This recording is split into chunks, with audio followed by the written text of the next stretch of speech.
But you find it with everybody, where money is king, and what do I need to do for money? And, what can I get out of it, because it's about me. And, when you take the human part out of it, then you're losing yourself. You're losing who you are, and would I really do this, and would I do this to my friends, or would I want somebody to do this to me? Hmm. Well, there seems to be there seems to be a breaking. There are forces. I don't know how we're going to describe it in this interview. I won't talk about it, but it seems like there are forces that are trying to break people's soul or damage them, remove them, alter them, exclude them from the conversation. And a lot of people are myopic on this point, and that is, rules, regulations, do this, do that, do this, don't do that. Can't you read the signs? But is there a more sinister, diabolical part that is, because it seems like every part of the human experience is under some kind of siege. That being the case, somebody's in charge of soul wrecking, soul harvesting, soul damaging, or elimination. Would you agree with that? I totally agree with that. And actually, I've kind of had conversations with people about that. And it's really hard to watch. Someone like myself, I'm very sensitive to energy, very empathic to people's lives and their situations, and, tend to be a helper person. And to sit there and watch where we're going to and the level of moral decay. And, I'll just, talk about how now in California, you can go into a store, and as long as you don't steal more than $900 worth of stuff, they won't prosecute you. It's like, huh? Mm-hmm. Are we all on the same planet here? I mean, because it doesn't make any sense. It seems like we're in a completely different world with a completely different set of rules, or at least a different set of rules for some people and not so much for other people, which it's mind numbing.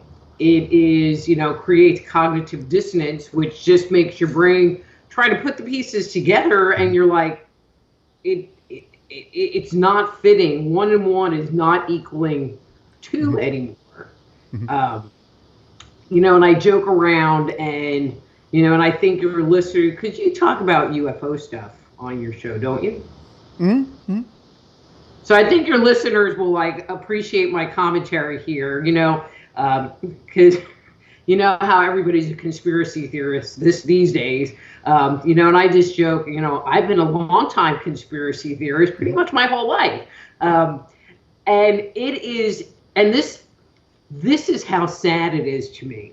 It would be easier for me to believe that a group of reptilians living in underground bases were controlling, like the Bilderberg group, who were controlling the world, than to believe that there are a group of human beings on this planet creating such chaos and, in my opinion, such evil. Now, that's scary. Well, that is scary. And this is interesting you said that, because I was talking to a relative the other day, and they're your classic, I'm not demeaning Baptist, but just say, just Baptist, God-fearing, normal, flag-waving, whatever, Walmart going, everything's okay, our government is good person. I was talking to them, and I mentioned, I said that, is it possible? Because I did a magnet test. It's in my last video with coins. I had coins stick to my body, and oh, you're a magnet guy? I'm a magnet guy. Woohoo! And I feel magnetic, of course. I am magnetic, but so I tried that, but I haven't had the pathogen editing tool inserted. So I don't know where that came from. It could be my food. It could be a tetanus shot I took. I don't know. But I said, what if this whole thing, because quarters aren't magnetic in this world, they could be in another world. There could be a material in another world that is magnetic, so to speak, with the metallic substance of nickels and quarters, but not our standard earthbound magnets. But out there may be, which may be why it's working here.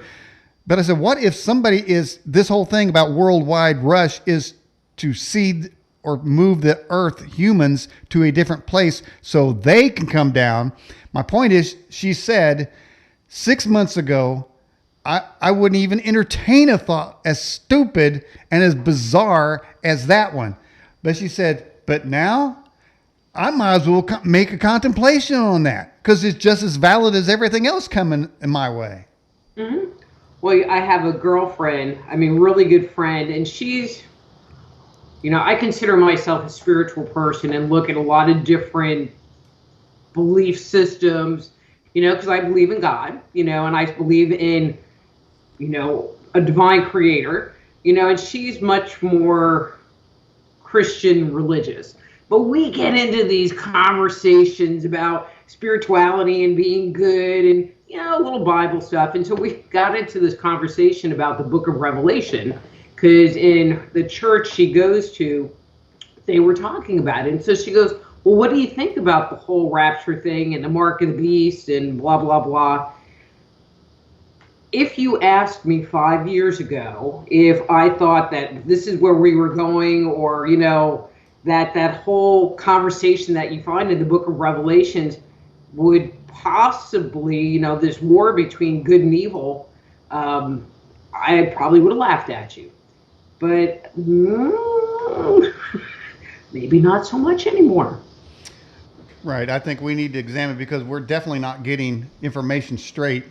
And there's definitely a master plan at work. And by the way, I want to welcome additional people in the live chat. I already gave a list out, but these people have just now joined us. Believe 3.0, welcome.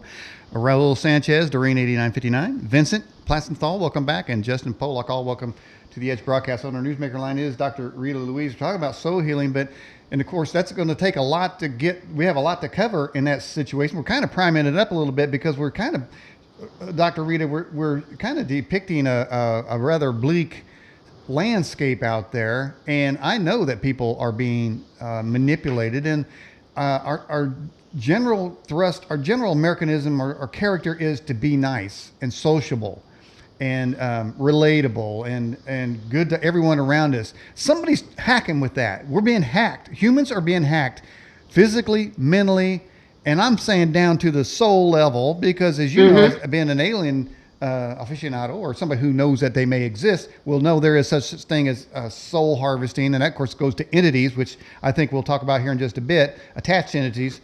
So that's just, it's all together. And some of the things we can easily isolate. Well, here's your rules. These are easy to be seen. But I'm thinking there's something more sinister, because if our soul are damaged, wouldn't we be more controlled or more useless, or both?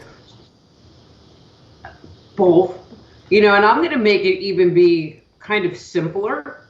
So when you put people in a state of fear, it makes it so that they're unable to relax. They're in a constant state of fight, flight, or freeze. And so their adrenaline and cortisol is always running. They can't relax. And you're just uptight because you just don't know what's going on. And it makes it so that mentally you're not able to kind of take that deep breath and take a step back and look at what's going on and observe things from an outside perspective. It keeps you attached to your phone, attached to watching the news, attached to worrying about what's going on. And so if you look at it, there's, like the whole COVID thing. Now we got Afghanistan, election fraud, blah, blah, blah. I mean, the list just keeps getting bigger and bigger about what people are thinking about, what people are worried about. When the whole COVID thing hit, the toilet paper crisis. That was some soul damage right there. No kidding. And so it makes it so that you can't relax. And it keeps you in this state of fear. And when you're in that state of fear, people are much more programmable. They're looking for something to latch onto. They're looking for something that will make their life be safer. And so it's easier to sit there and say, oh, well, this is how it is. And this is, these are the new rules. But those new rules might not be good for humanity. They might not be good for us in the long run.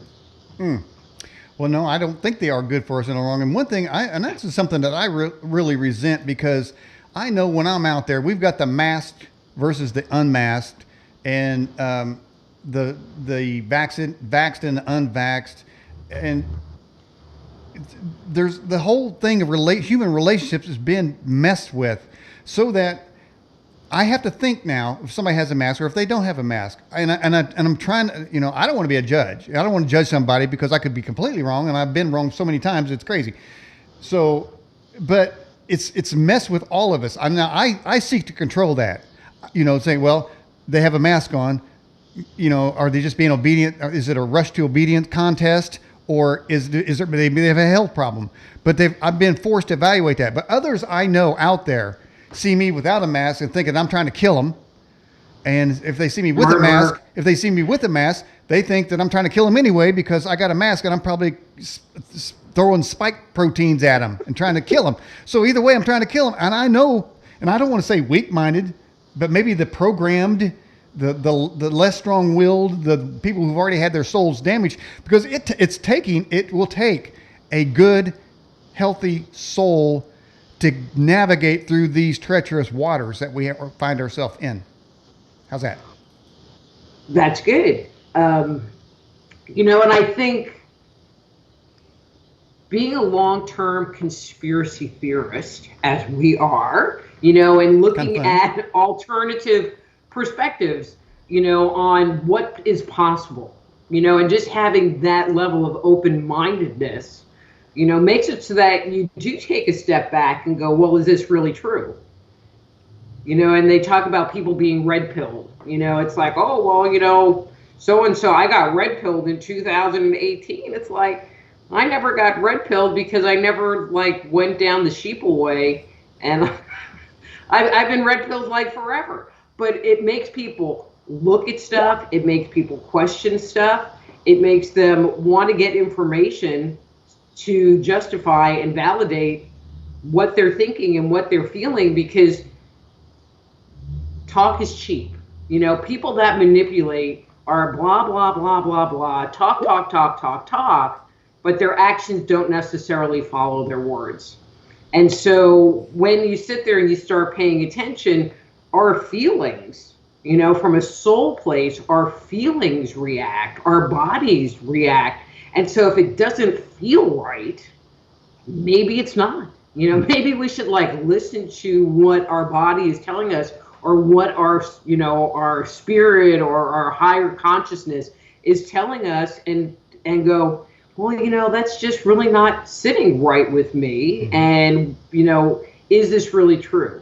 And I think more and more people are doing homework and trying to find out the truth, because and I'm just going to use the whole COVID vaccine thing. It was cool. They came out with the vaccine, and, now you weren't going to get COVID, and you wouldn't have to get a mask, and we could all get back together and kumbaya. This is all good. Right.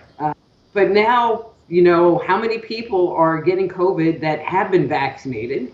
And they just came out with a study from Israel, one of the most highly vaccinated countries on the planet, and their hospitals are all full, and they are now having people drop like flies that have all been vaccinated. So it's like, well, then why would you get vaccinated? Because you got zero. You got a goose egg for a result.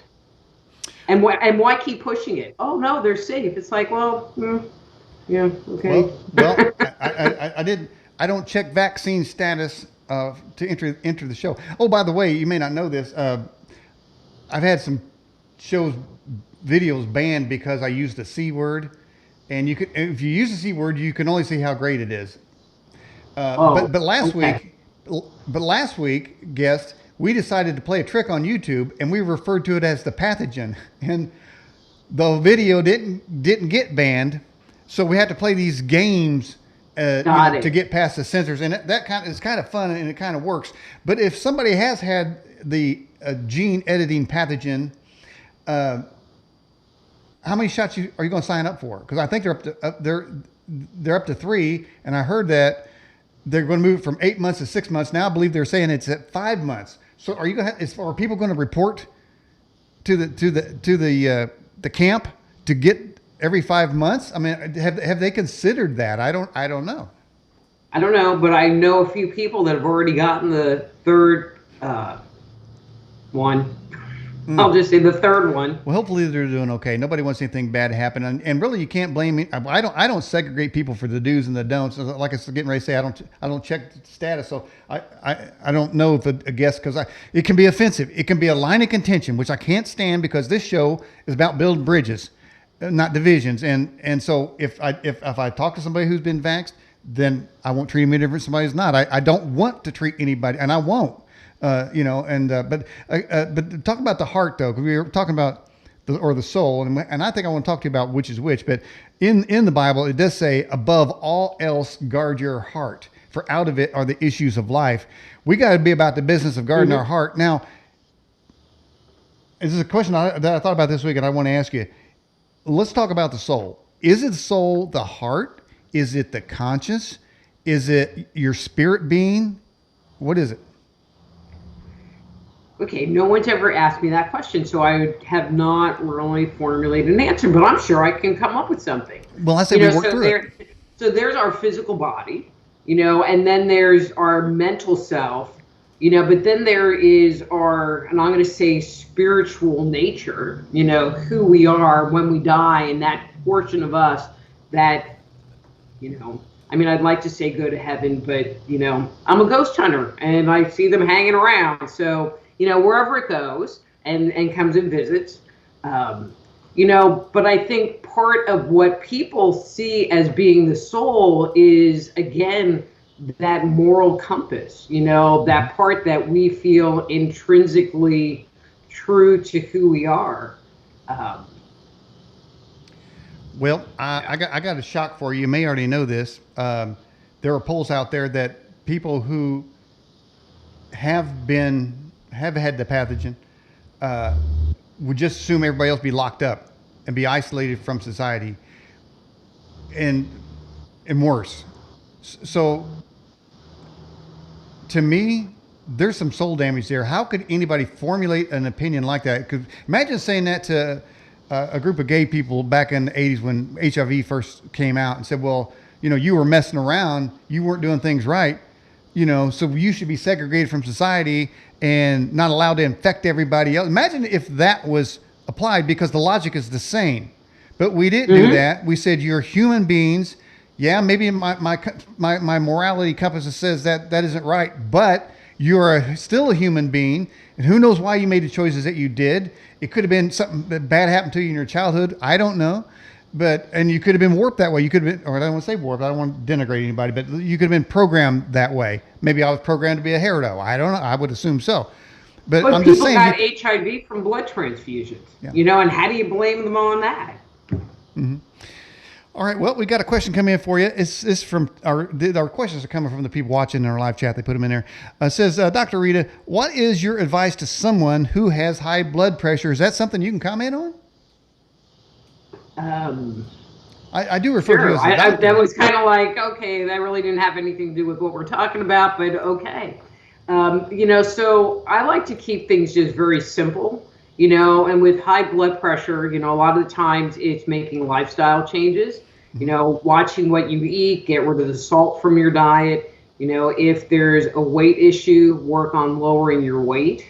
I'm hesitant about making generic supplement commentary, because I don't know if someone's taking some kind of medication or whatever, that we don't want to make a recommendation that would interfere or interact with any kind of medication they might be taking.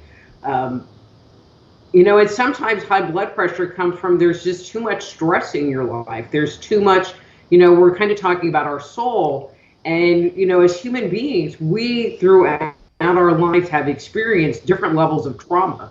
And I actually did a whole presentation about trauma and used as part of the presentation the whole COVID thing. Because what is going on the planet, because it's not just the United States, is creating deep-seated trauma in people. Whether they want to recognize that or not, people say, oh, well, 9/11 created trauma. this is way more, because it's not this thing happened. This is long term. This has been going on for 18 months. I mean, this is like almost Stockholm syndrome. Lock you up in your house, separate you and isolate you from everybody else, and listen to what we say and do what we tell you. That is absolutely true. And so we have a few people that watch this program from Australia, and man, Australia is the absolute poster child of Nazism. It's the most ridiculous lockdown police state imaginable. And the thing of it is, the civilians, the people, vastly outnumber the people that's putting this on them. And it's a shame, because I know that they're looking to Americans to be the final resistance to this thing, because we have the Second Amendment and they gave theirs up.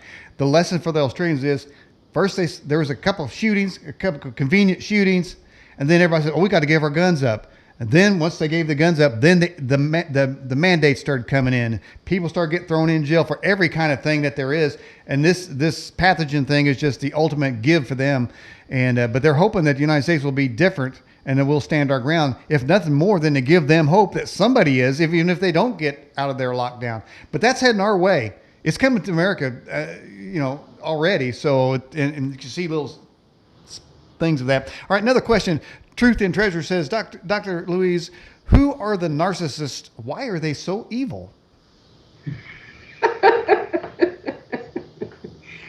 Okay, so, and I'm going to make a separation. Okay, so a person who's a narcissist, they just see the world through their own eyes, and everything is about them. They're the ultimate energy vampires. And so if I want this, what do I need to do in order to get it?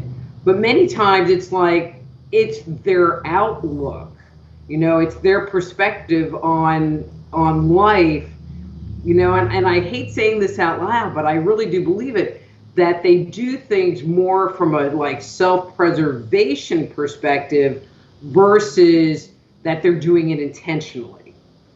Okay, but then there are people that are psychopaths and sociopaths, like the Ted Bundys of the world, and those people have very strong narcissistic tendencies, but psychologically speaking, they're in a separate category. And those people do things intentionally. I've heard, I'm just trying to think who I was listening to. I don't know, it was on the news, where they were talking about some of the people in the government are just a bunch of psychopaths, because they just do things. There's rules for me and there's rules for you, and then they will go and manipulate you. And narcissists are infamous for gaslighting and just lying right to your face, to manipulate you. They use that cognitive dissonance. It's kind of like, well, I'll tell you this, but then I'll tell you this. And you just really don't ever know what's going on. Speaking of lying, gaslighting right to your face. I'll give you a quote. And again, I don't check people's political platforms, beliefs. I don't check their religious beliefs, and that gets me in trouble sometimes. I don't check their vax. I don't check any of it, because I feel like everybody can bring something to the table. Everybody has a nugget of truth, whether somebody thinks they do or they don't, but they do. Some people have a lot more nuggets of truth. But 2 weeks ago, we were told that we got to get out of Afghanistan because there is no ISIS there anymore. Our mission is done. We have no reason to be there. ISIS is gone. We were told that 2 weeks ago. Gee, if I'm not mistaken, we got 13 dead soldiers now because this group that's gone just killed a bunch of our people. You talk about the ultimate gaslighting. But it seems like that's how the news has been, and I really feel like, the media has been extremely complicit in what's going on, because I don't feel like they're telling the truth, or they tell the truth that's convenient for them. And you can sit there and find, where they said something 2 or 3 years ago, but then, and I'm going to make an example, since we're talking about the pathogen, like Kamala Harris. Well, I'm not getting any kind of shot, that Trump did. And now they're all pushing it. And it's like, okay, so is it good or is it bad? Well, it's good today. It was bad, but now it's good. But it was bad 6 months ago. Well, that's a key statement right there, because the rules they continue to be changed and continue to be contradictory to the previous rule. So why should they be allowed to make any rule? There's no consensus, and of course, consensus means that you're just making a deal behind the table and you're getting paid. But there is no central truth coming out here. And so this is just total manipulation of everyone and their opinions, gaslighting. And something you mentioned, though, I want to say this too about people being damaged. And that is the biggest damage is going to be the kids. Many of us are mature individuals. It takes a lot more to trick us into giving up our lifetime of knowledge and experience. But can you imagine the little kids now that's been masked up? They can't see people smile. They're breathing their own air and coughing in there like they do. And then they got all this stuff. And then, in San Francisco, their high schools having homeless encampments on the grounds of the high school. So these kids are going to be in charge in 20 years. Isn't that kind of scary? Well, my grandson, and I'm going to use him as an example. I love him to death, but, he just kind of goes along with what he's being told. And, I had him here for a week this summer. And so we've had some pretty heavy conversations. And he just kind of follows the narrative that he's been given. Or this was an interesting conversation. So my boyfriend's daughter, we were visiting, and she was telling us that we were white privileged. Whoa. And I'm like, where?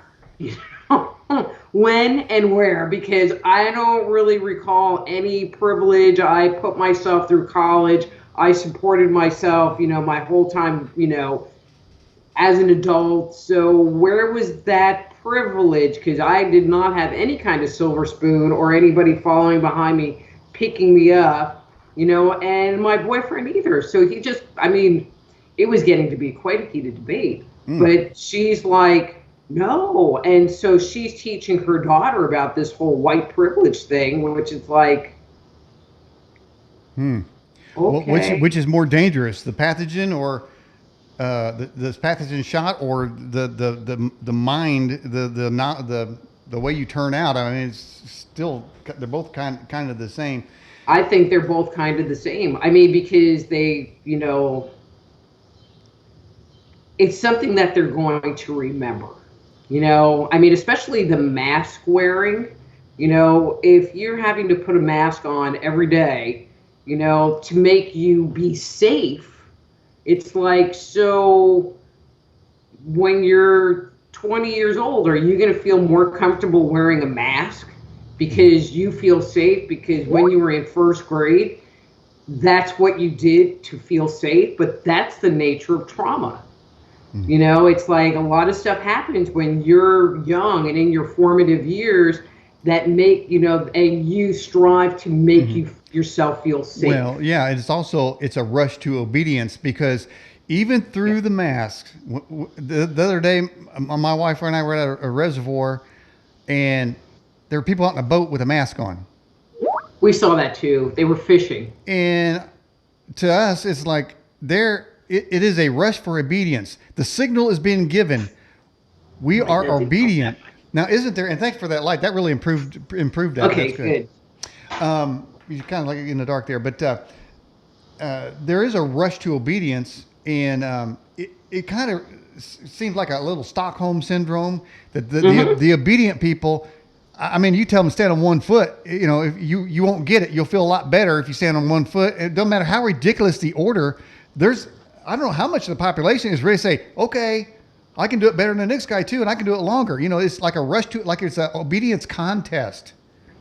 But when it's going on with little kids, it's like that's where they're formulating their view and belief of what the world is.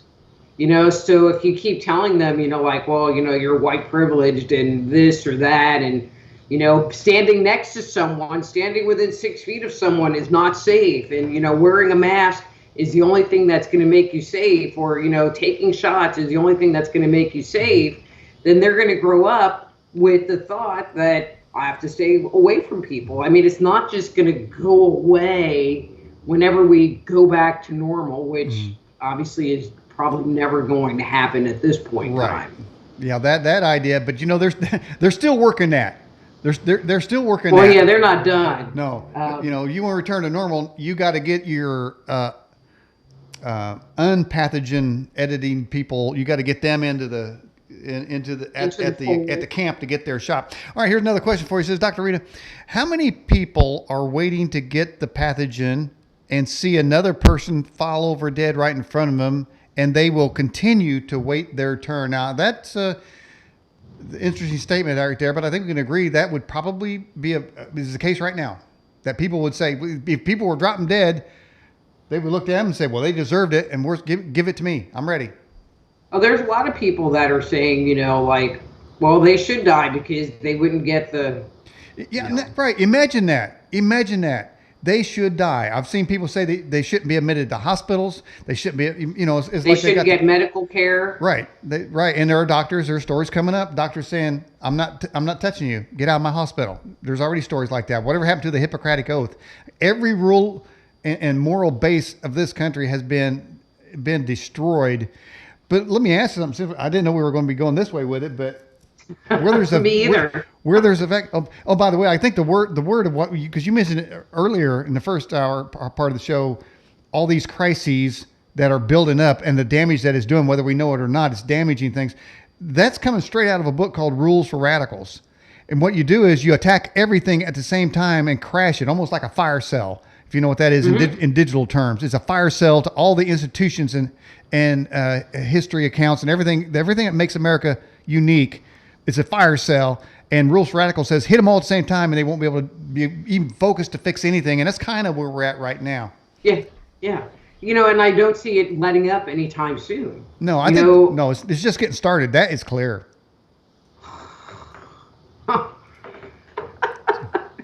Probably about 6 months. Well, no, about a year ago.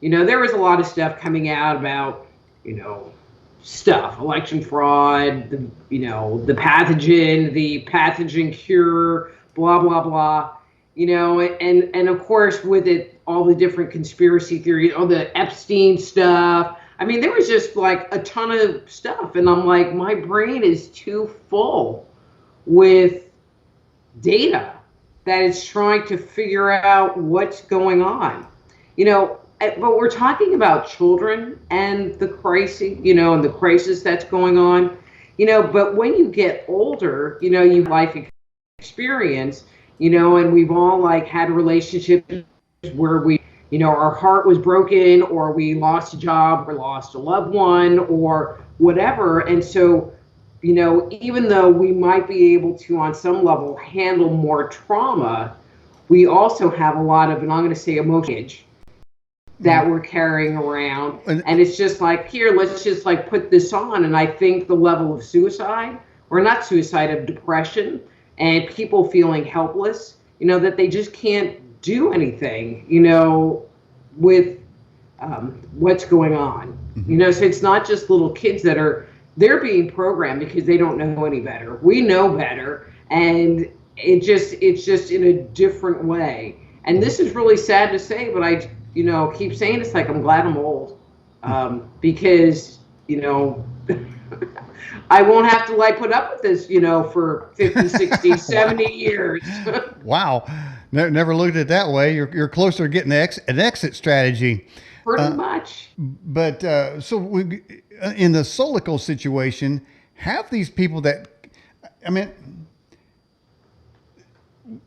the people that have this conclusion that people should die because whether or not they did some medical procedure, have they already lost their soul? Is their soul beyond repair? And if not, how would one go back to restore a soul that's in that condition? I have to say, in that condition. Well, and this is going to sound really terrible, but and I'm going to say back in the day, because I have not experienced this really personally in my life, But there were people that were hardcore racist. And if a black person came into a room, they would be completely offended and would speak, negatively about the person or whatever. I mean, that was the mindset. But where did that mindset come from? It came from them growing up in a household where that was the view and opinion. And so today it's like people are it's the same energy. It's the same kind of mentality of like, I'm right, you're wrong. And since you're wrong, I have to hate you. But it's the same energy. But they, can't see that. Dare I say it's a dark energy? I would say so. It is when you sit there and you commune with God, and have a spiritual sense, it's like, the vibration is of love, and it's of compassion, and it's of empathy. And it's, there's this giving and taking of dynamic between people. But when you sit there and you become fixated in your view and in your opinion, it's like there's no room for anything else other than your view and opinion. And you mentioned the soul and the heart, and so, and I think I'll go here for a second. When we talk about the heart and heart energy, we check into our heart, and I don't mean the physical organ, but we kind of tap on our chest. Well, what do I think? Well, what do I want to do? And it's kind of like where the seat of our essence lies. And I can get into a whole metaphysical conversation about it, which I won't. But it's where we as human beings, our mental self and our physical self, which resides more in the lower part of the body and the gut, combine together so we can navigate what we think mentally, what we feel physically, and what we experience spiritually, and come up with what's good for me.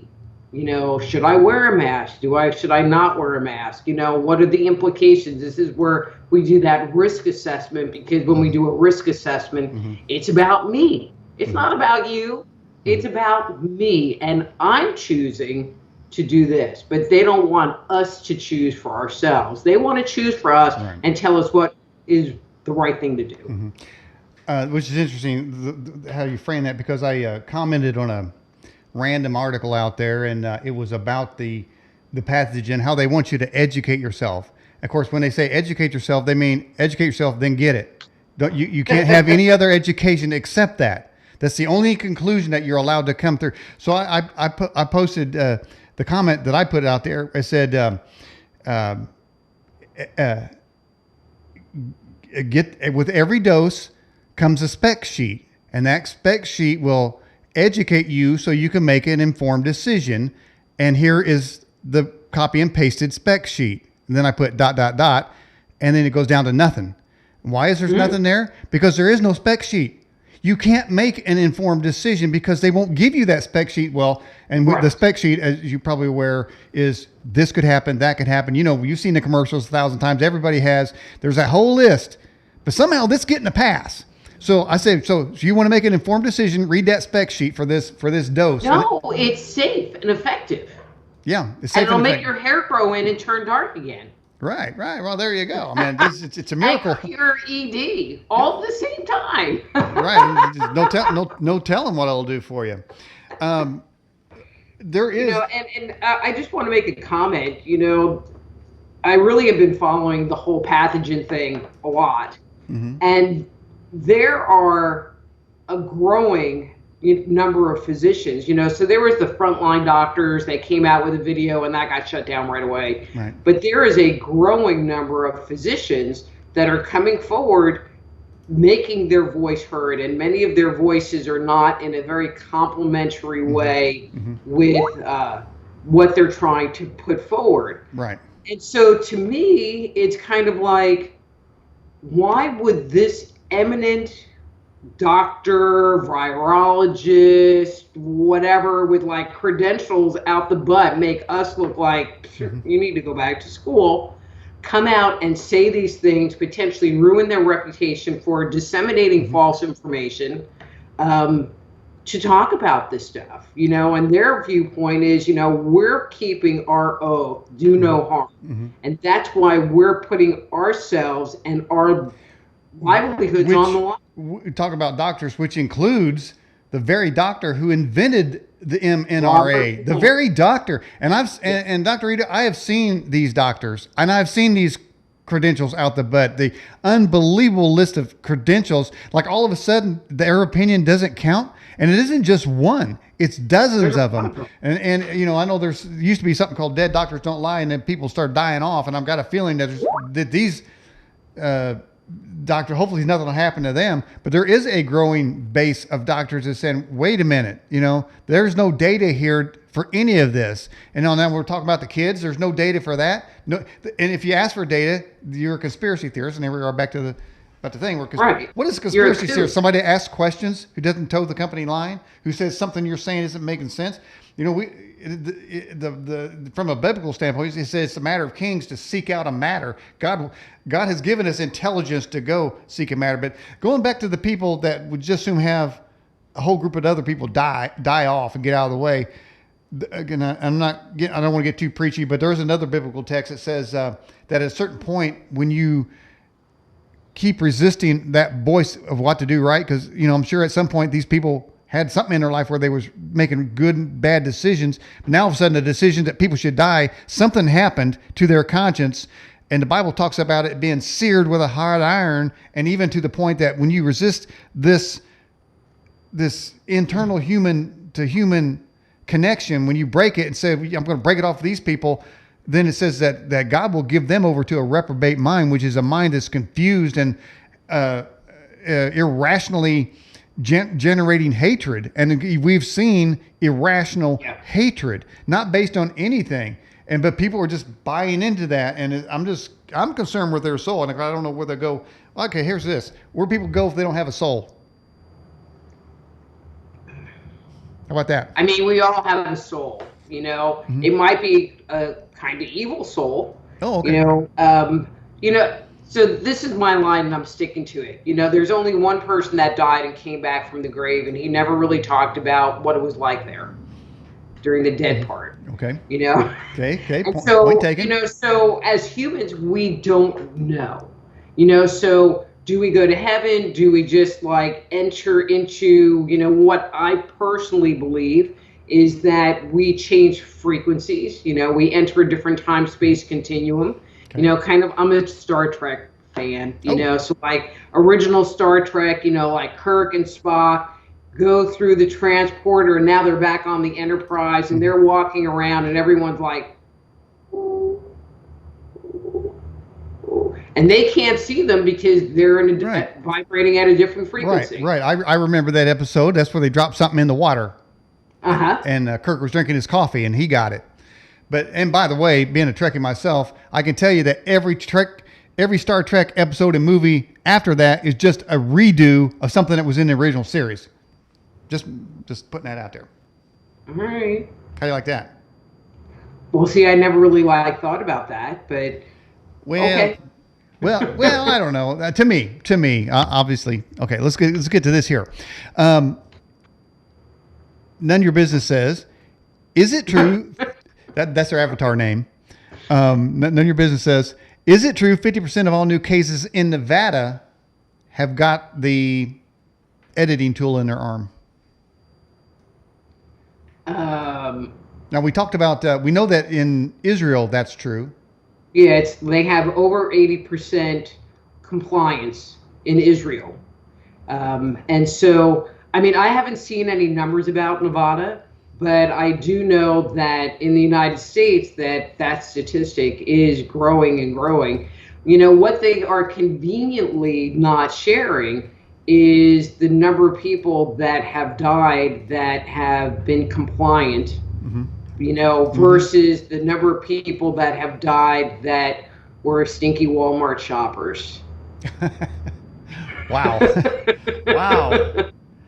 Come on. Okay. It's true. Okay, hang on. I'm I thinking was I'm. thinking about, since, like I'm talking about all this, kind of unfiltered, Mhm, was like getting masks, like the Walmart workers, it says Walmart mhm. on it, and putting like stinky, and then it said Walmart shopper on it. I think they would sell personally. Yeah, a Walmart person told me they were offered $75 to get the jab.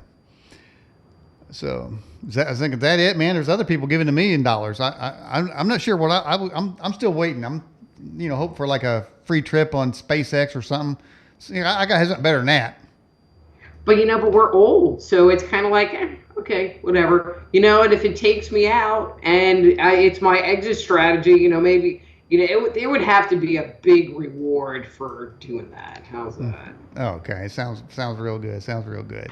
All right, let's get to another question But here. then again, you'd be selling yourself out on that. Yeah, Even if it was $1 million, you would still be kind of selling your soul for rock and roll kind of thing. mm-hmm. You I mean, reckon? it puts people in a really bad place. They're coming out with the mandates, and it's what do you do?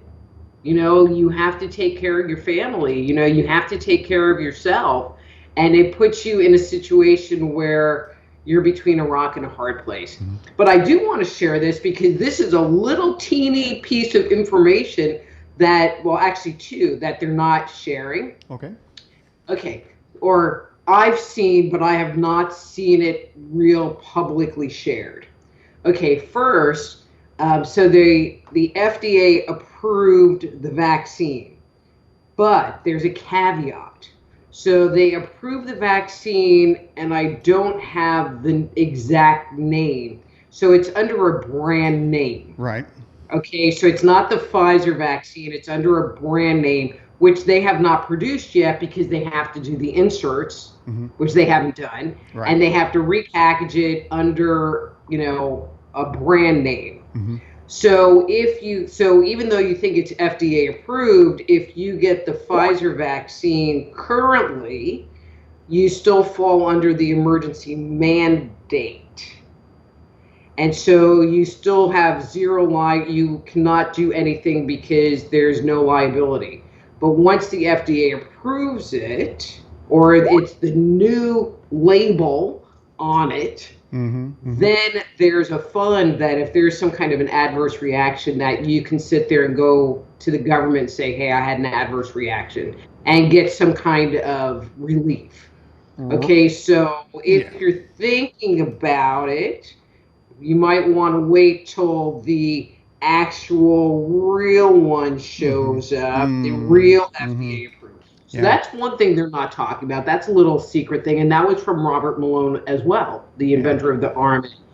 The other thing, which I thought was really interesting, and I think you'll appreciate, is that with the mandate, OSHA, so the work safety people, material safety data sheet people, have come out and say if you require your employees to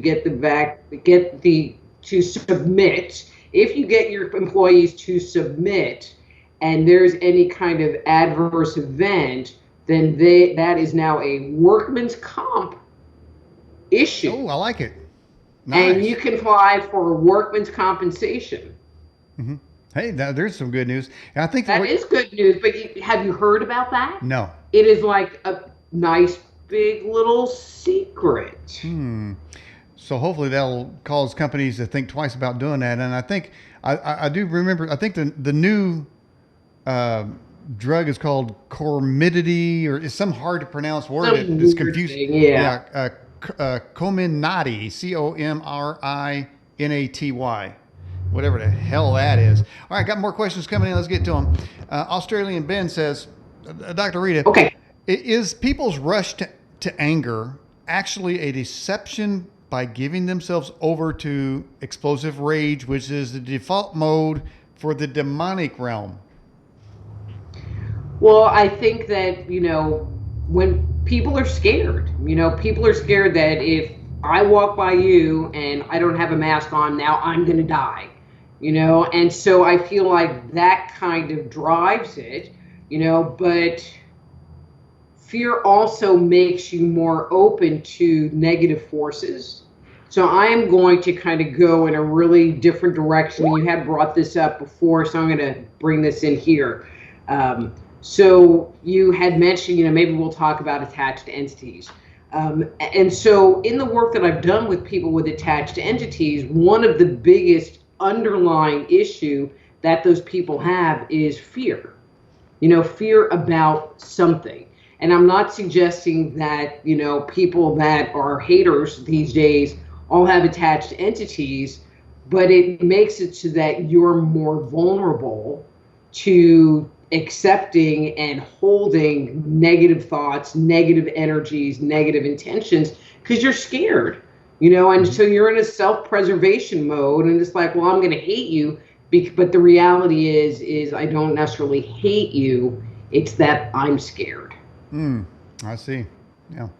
Well said. Well said. By the way, I don't know if you've seen the website. We have announced your show. We also have a poll question up, and people who haven't taken that poll, you can take that poll while we're still on the air talking to our guest tonight. The topic of the poll is, does your soul need healing? Your choices on the poll says no, it's working fine. Yes, lots of damage. There is no soul. Got a new soul on order. Never got one. Never got one when I was born. So let's take the magic finger and see what the results are here. All right, so 58% said their soul's working just fine.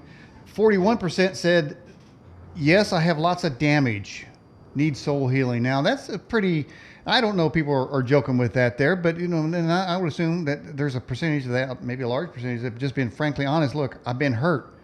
Who hasn't been hurt? If you've been in any relationship, you've been hurt. Or if you lived on this planet for more than 5 years, you've been hurt. Now, we won't disclose our age here on the program here, but I've had an opportunity to be hurt quite a bit, and for not just relationships, but all kind of reasons. So, and maybe it is that we push the hurt down, but I think that's good for somebody to say yes. That means they're still alive. That means there's still something there. There's good in them. There is good soul parts because they know that there's damage to it. Now, how are we going to help them start healing that soul? Okay, and I'm going to backtrack a little bit for a second. So in 2017, and I don't mean to be weird, and I'm not an astrologer, but I was doing some research on what was going on in 2019, and it took me back to 2017. And so in 2017, we started this cycle of healing. And so accordingly, what I was looking for was that in 2019, myself, as well as a lot of my clients, were uncovering the demons in the closet, their own personal demons, and wanting to know what to do with them, and wanted to fix them, and wanted to heal them. And so when I start getting a lot of phone calls all about the same thing, and I'm going through it at the same time, I know that the planet is working on some kind of a shift. So that 41%, I think, might actually be a little bit low.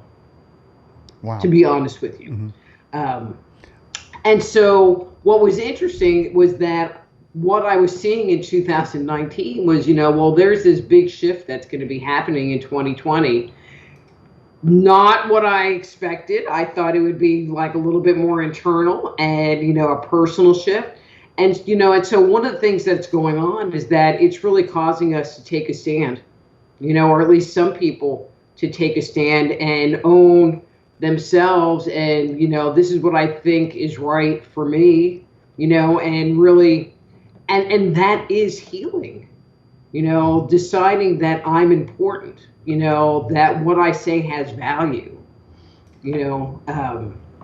so more specifically to your question, I think, again, the fear is running rampant, and one of the ways that we can address, or at least try to minimize the fear, is there are just some very simple things, just closing your eyes and just deep breathing can help. It activates the parasympathetic nervous system, so our fight or flight mechanism is tied to the sympathetic. It charges us up. Okay. And the parasympathetic system calms us down. It makes us be chill. And so just closing your eyes and just breathing, putting on some relaxing music, turning your computer off, putting your phone down, and getting your face out of the electronics is helpful. Go outside for a walk. So during all of COVID, you know what I did? A What? lot. I went fishing. We Oh, caught a ton of fish, but it was great because there was no electronics. We were out on the water, with trees all around us, and it kept us pretty chill, like internally pretty chill. yeah, okay. Um, Good, good, good, good.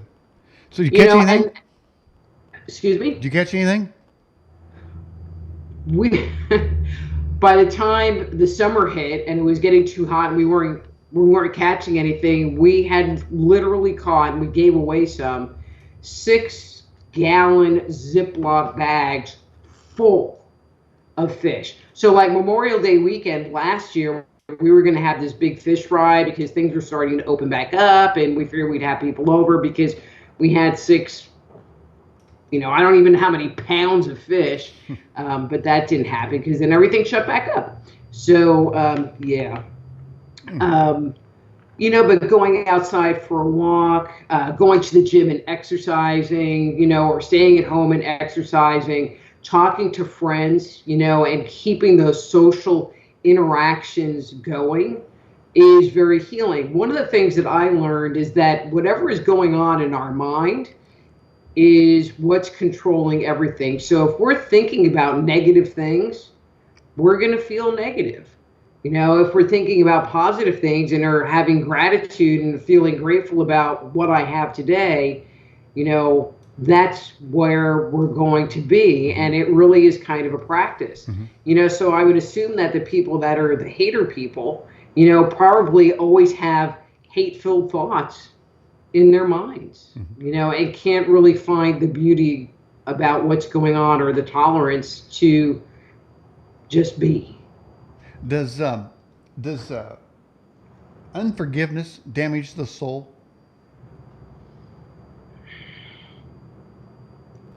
I could see where it could, our soul is our essence, and then there's like who we are in this body, so people like Daniel Brinkley talks, because he's had like 4 near-death experiences. And one of the things he talks about is that when you die, you have a soul review, where you look at your life and your interactions, and it gives you the opportunity to let that go so that when you move on, all of the anger and resentment and hurt and whatever is washed off of you. We find that in Egyptian, the weighing of the soul, is kind of a similar concept. So it's not like a new thing, and so when we don't forgive today, in this body, it occupies our mind, it occupies our brain. And so when something happens and we haven't forgiven, it gets activated, it gets triggered. It again activates that sympathetic nervous system, turns our cortisol on, and it makes our brain go, well, why did he do that? Oh, well, and that's not healthy, so people find themselves in their heads thinking a lot. That's not healthy. That's not you being in alignment with your soul. When you're in alignment with your soul, it's like, you've just gone and, I always joke around, like you just raked a bunch of leaves and you're like kind of in that little Zen moment. When we're whole and we're good, that's how we should feel, and so the goal should be, what do I need to do to feel that way all the time, versus wound up and pissed off and, hey, that person walked too close to me in Walmart. So let me ask some. I've seen some people, and I'm sure everybody has seen people that your something inside tells you, your intuition tells you like they're evil, and sometimes you see their face. There's a, I don't want to say non-human or entity take over, but is it possible that the soul that has been damaged or corrupted expands out into the body, and so therefore what you look like is really your body taking shape with the soul. So if you're a horrible person, you kind of get demeanor that is palatable and perceptible by other people. So you think that does the soul change the body depending on its condition? Yeah, I mean, there's something that's called muscle armoring. And so you can tell a lot about a person about where their body tenses, which includes the face. So if you're all, or hunched over, or, you walk around totally straight and erect because you're inflexible, it is reflected in your physical body. And so the more you move toward because if you think about it, evil people, they're looking out for themselves, but they're also myopic, and so the more myopic you become, the more rigid you become in whatever that is. And yes, that is totally reflected in your body. I'm going to ask you, and I ask people in the live chat. I have seen many pictures of our current person in the White House. Many times those pictures reflect that what I see are seriously black eyes. And some days they're not. But some days they are. And most of the time they seem to be. Am I the only one that's seeing that? And if I am seeing that and it's real, are there changes going on that in that type of person? That's a little hard to tell. I feel like, there are times where he's just not there at all. Right. Obviously. I'm going to just say something that, no nasty cards and letters, but I personally have an issue with the doctor for allowing him to be put in that position. Right. Because she is his caretaker and she knows where he is on any given day. And I feel like it is elder abuse. There, I said it out loud on air. Wow. Well, I think you find a receptive audience here because I think you're exactly right. I mean, in one way, it's like, I can't believe this is happening and these decisions are being made and I'm getting communicated to like this. The other day, he literally slumped over on his book, was holding him up. He was giving his major speech. He just ran out of. So at some point, it's pitiful. At some point, it's aggravating. It's like, how could this ever happen? The other point, and I agree with you, is like, it is happening. Somebody has used his condition because it's so easy for them to work. So that goes to the elder abuse. Is it his fault? He should have been retired years ago. He shouldn't be where he is, but he's been propped up. He barely can walk out the door. And that is elder abuse. They've been making him appear every day, so I can see from his cycle, he was good for like one appearance a week. And now it's like he has to perform every day, even if for 20 minutes. And I think it's too much. Yeah, that it is clearly too much. The shuffle of the feet, and he gets lost. There's videos of him getting lost. The president of the United States has to be, no, you go over here. Where are you going? He's heading out. He's just walking away because somebody wasn't there. His handler, which was a certain doctor you referred to, wasn't there. And when she ain't there, he just goes walking off into the yard, the White House lawn. He don't know where it is. All right. Here's more questions coming in. Are there any herbs or plants that can reduce the effects if one said person got this so-called pathogen? And so I think the first line of defense is to really work on yourself, making sure that you're taking, a vitamin and mineral supplement, because if you're healthy, and I think regardless of age, then you'll get sick, but there's not a fatal consequence tied to it. The recommendation is zinc, vitamin D. Then there are the other things that are being recommended, like ivermectin, hydrochloroquine. In some states, you can get them from doctors and pharmacies. Other states, not so much. I know that frontline doctors, I think it's frontlinedoctors.org, they actually will do a telemedicine appointment with you and will connect you with a pharmacy and have things shipped to you. You know, but the biggest thing is making sure that you have a healthy immune system. And what they're finding is, you know, people that are older that don't have healthy immune systems.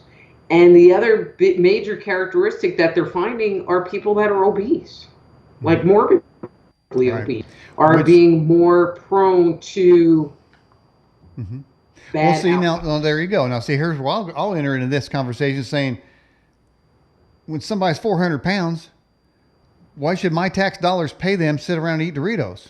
I don't get it. There's no incentive for them to use my tax dollars to have a healthy lifestyle. In fact, my tax dollars are being used. So I should separate them. Why should they go into an emergency room for a stomach problem when they created it? You know, or same thing with smokers. And because we said in the first hour how they want to segregate, so that certain people shouldn't be allowed in the hospital. Well, there's all kind of topics, and obesity is one, tobacco use is another, alcoholism, drug abuse. There's a whole list, but somehow this one group doesn't deserve to live, but everybody else can go ahead and ruin their bodies and have awful deaths and use our medical system and drain its facilities. Well, and the death rate on it is very low. You know, more people die, and I don't have any statistics because if I knew I was going to be here talking about this, I would maybe have prepared it a different way.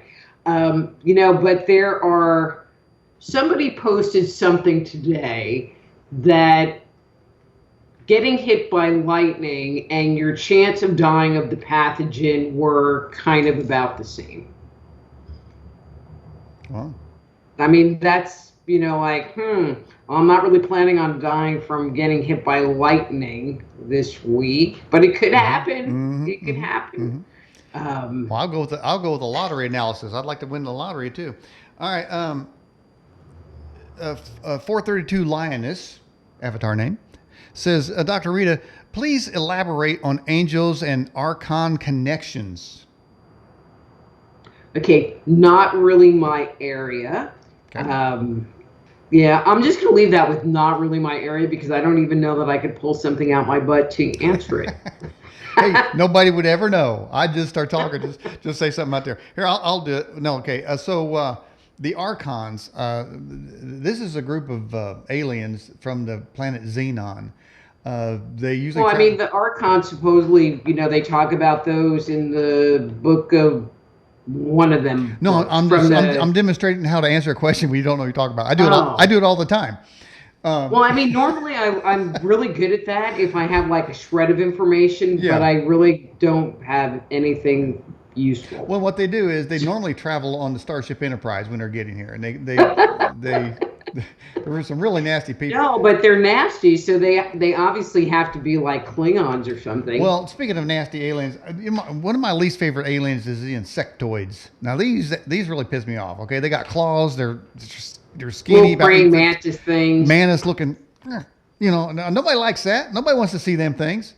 But you notice, I don't know if you can read that. I got one of your screen grabs. Says entity attachment. How will somebody know an entity is attached to them? Maybe an archon or maybe an insectoid. You know, I've never had either of those show up with a client. And so the vast majority of people that have attached entities, one, they don't know it. You know, so when I get someone that contacts me and says, oh, I have an attached entity, then my little radar go up and go, well, where'd you hear that? You know, because how long you've been doing your show a long time, so I think you'll resonate with this. You know, so 10, 20 years ago, the thing was, well, in my past life, I had this issue, and so now it's manifesting this time. You know, and so now everybody wants to say, oh, well, you know, like I lost my job, I must have an attached entity. You know, my relationship failed, I must have an attached entity. So it's like the new excuse for having a crappy life, you know, and some of us have crappy lives, you know, which is a whole different conversation. You know, but attached entities don't want you to know they're there, because their goal is to control. They are the narcissists of the spirit world. And so their goal is to control and manipulate you. So if I know I have an attached entity, well, then I can work on getting rid of it. But if you don't know you have it, then they're just going to be in the background, working like our president, controlling and manipulating, and then you're just the mouthpiece of it. And so, there are some characteristics that people can have when they have an entity attachment. In most instances, the entity does not occupy your space all of the time, but it also comes back to this being triggered scenario, because one of the things that I have found is that they attach to someone because they have a very specific fear. I'm afraid to be alone, so they come to give them company. Whatever. There's like this little one-line negative belief, and then I say something and it hurts your feelings and it triggers you, and now you're in a stress response. And you want to say something back to me, but you're kind of afraid you're going to hurt my feelings. So now you're in that fear place. And that is the moment that if the entity is going to come back in and manipulate, because that's when you are emotionally at your weakest point.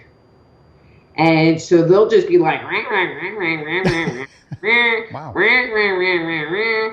so you think I just have a really bad brain, which you probably do, but the entity kind of like puts some nitro in there to put it on overdrive. And then you get to the place where internally you resolved it.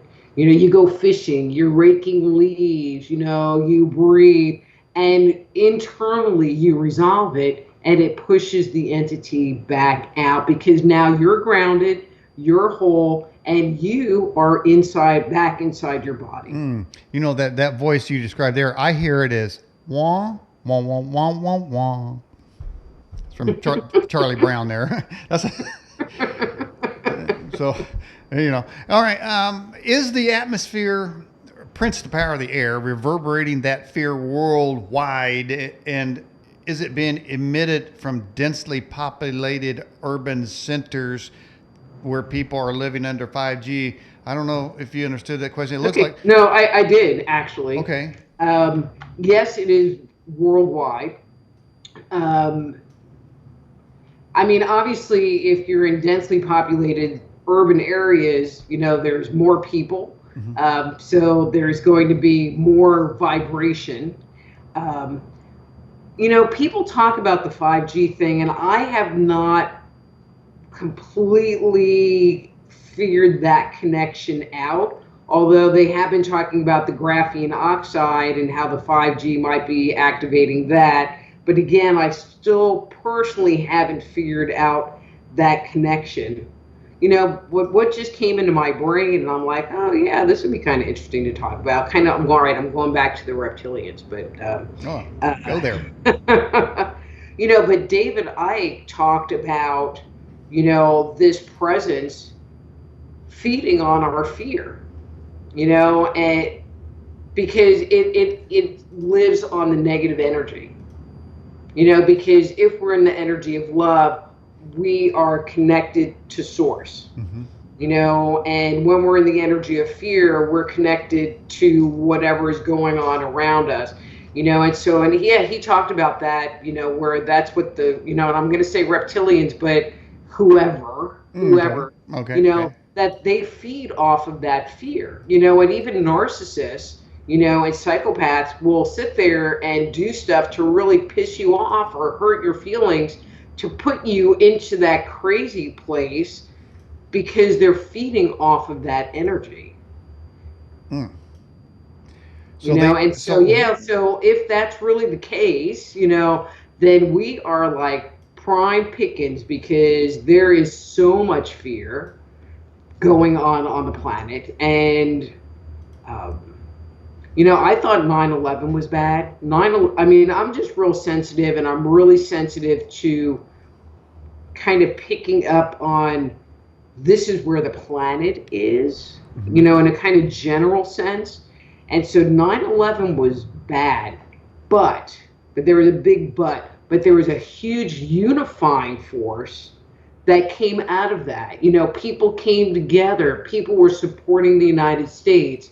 And so even though it was awful, there was a level of camaraderie and people wanting to help people. Mm-hmm. Where this time it's, you know, good luck and you better be prepped and have a generator and, you know, a couple of years worth of food packed up, because you're on your own. Mm-hmm. Well, I notice people don't even respond. I typically open the door. If anybody's near me and I'm going in an establishment, I typically hold the door open for them. And you usually always get a, you know, thank you type of thing. Now they just walk through like, don't touch me, get out of my space. And, you know, sometimes I thought, wow, I never should open the door for you. But there's been a difference. I can tell you there's a difference out there in how people responded to other humans. And it's not good. Mm-hmm. No. I mean, there's a lot of fear. There's a lot of suspicion going on. Suspicion is a good word. Mm-hmm. Mm-hmm. Yeah. You know, not really understanding what the motivation is. You know, but again, I think it all boils down to that fear and confusion, because if you sit there and like tracked, I'll say the last 7 months, last 7 months. I mean, it probably goes back further, but it has changed from week to week, from one crazy to the next crazy to the next crazy to the next crazy. And it's kind of like people just want to put their feet on the ground. You know, it's kind of like they're tired of being on a ship out in the middle of the ocean, in the middle of a storm, because I'll just say this, the storm is upon us. Well, and that gives people more reason to be guarding their soul, because that's, I mean, it seems to me that would be the main target to break us. To break our human relationships, to break our common sense, to break our confidence that things are going to get better. They don't want that. None of those things work. And that tells me there's something very dark out there. And you mentioned the 7 months. What we've seen in 7 months, and I've said this before the 7 months was upon us, that we have to, as normal people now, imagine something horrible, which we normally can't do because we're good, intrinsically good people. But imagine something horrible out there, and then multiply it. And you might have what's going to happen within the next 6 months. But now, of course, we know that 7 months is just getting started. So what we've seen, don't think is going to stop. It's not, and I think you're agreeing with me, that it's not going to just kind of peter out. There's something more coming, and it's going to be more bizarre each time. So people have got to kind of sort of gird their loins. They've got to be ready for it mentally, physically, spiritually, and above all, protect their soul, because you don't trade your soul. It's not worth it. Don't trade in your soul to be part of the system. Well, you know, we get used to stuff. You know, it used to be, you know, something little would happen and it was enough to shape public opinion. Now we become pretty resilient to the crazy.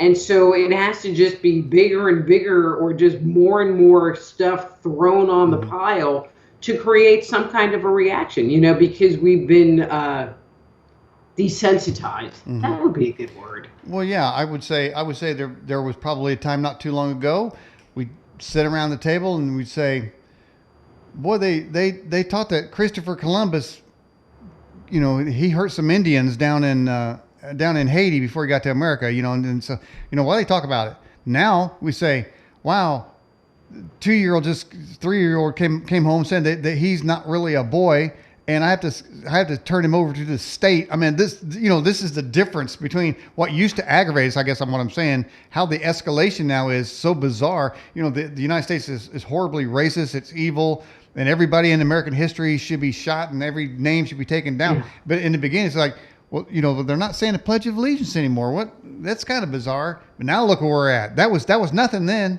but now look. So we got to take where we're at now. We can't even put together a thought to reach that level of insanity and dementia for the next few months.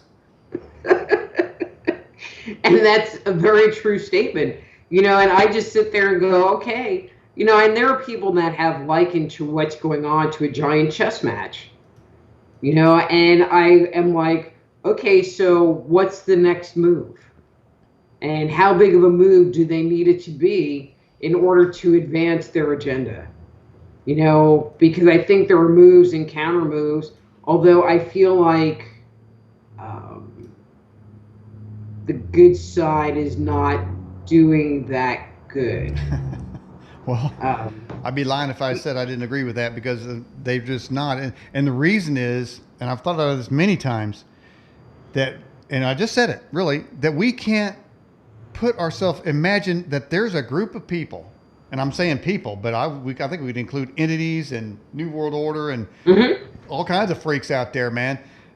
We can't imagine this level of evil. Where somebody says, let's destroy the school system, let's burn down the cities, let's fire all the police department, let's give $83 billion worth of American advanced military equipment to terrorists, let's just give it to them. We can't think of that, and so they're always ahead. And so even when it happens, it's like shell shocked. You think, how come people aren't accountable for this missing $83 billion? Black Hawk helicopters, you just giving them away? But Rita, that's not the first time. Because it was 10% for the big guy. 10%? Wow. Oh, wow. Hang on.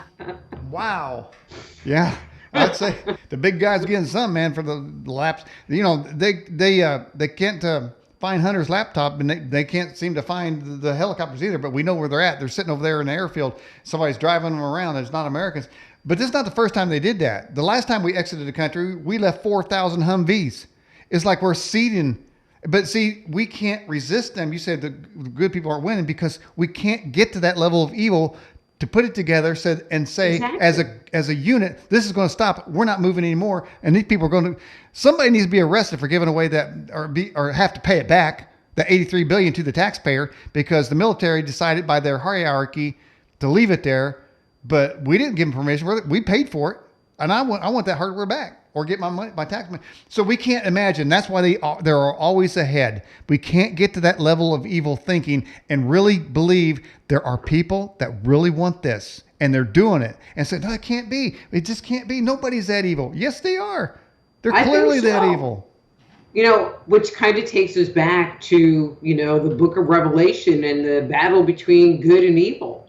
Where, like I said, a few years ago, I would have kind of laughed at you, but it's unfathomable, some of the things that are going on. And I just sit there and just shake my head, and I'm gay friendly, if you want to be transgender, I don't really give a shit, it's not my thing, but I'm not going to be mean to you because of a choice that you made. It doesn't impact me. I know what I am and I know what I want, and I'm good with that. And if that's your choice, that's your choice. Mm-hmm. Okay. But I really do have an issue with the transgendered athletes competing in women's sports. Mm-hmm. And it's like, but they're girls. It's like, well, how come you don't see transgendered women competing in men's sports? Because they can't compete, because they don't have the same, they're getting testosterone. How come they're not getting stronger? Mm-hmm. The argument just doesn't hold up to me. Yeah. And when they do take testosterone, they get butt ugly. And so, I think they should stay away from that. But, and that goes to the point, where are the women that we know what's going to happen to the Afghanistan women and girls? They're already going around getting little girls and marrying them, and genital mutilations and everything else they do back from, the Taliban's partying like it's $14.99. You know what I'm saying? Uh-huh. So, but then the girls that can't get medals because some guy said he's a girl. I mean, where's the outrage there? It's like, so even the women's rights movement is being supplanted by this evil agenda. Correct. Exactly. You think they would be on the good side? Women have fought for years, to have equal whatever. And it has just taken it like 5 steps back into the Stone Age with this whole thing, which I think I just don't think it's really fair, because to sit there and say there's no biological difference, testosterone or not, sorry, if you're a male competitor that competed until you were 36 years old, and you decide, oh, well, now I'm going to be a woman and just stop taking, take testosterone inhibitors, but I'm 6'4", and I'm going to compete on a women's team, in a sport that I competed as a man. It's like, it's weird. You got but you can't like wrap your mind around it. I mean, I just am like, and you're trying to say there's no difference, huh? Right. That's that's part of that. That's crazy. called gaslighting. And it's like the king has no clothes is like the standard thing now. Everybody's supposed to agree. Well, that's a man, or that's a woman. But wait a minute, man. Well, and if you disagree, you are bullied and you get death threats. There's not really room or permission to have an opinion outside of the appropriate opinion. Well, I said what happens to women that take testosterone and become butt ugly, but you could also say the men who say they're women, say like the National Health Director of the United States.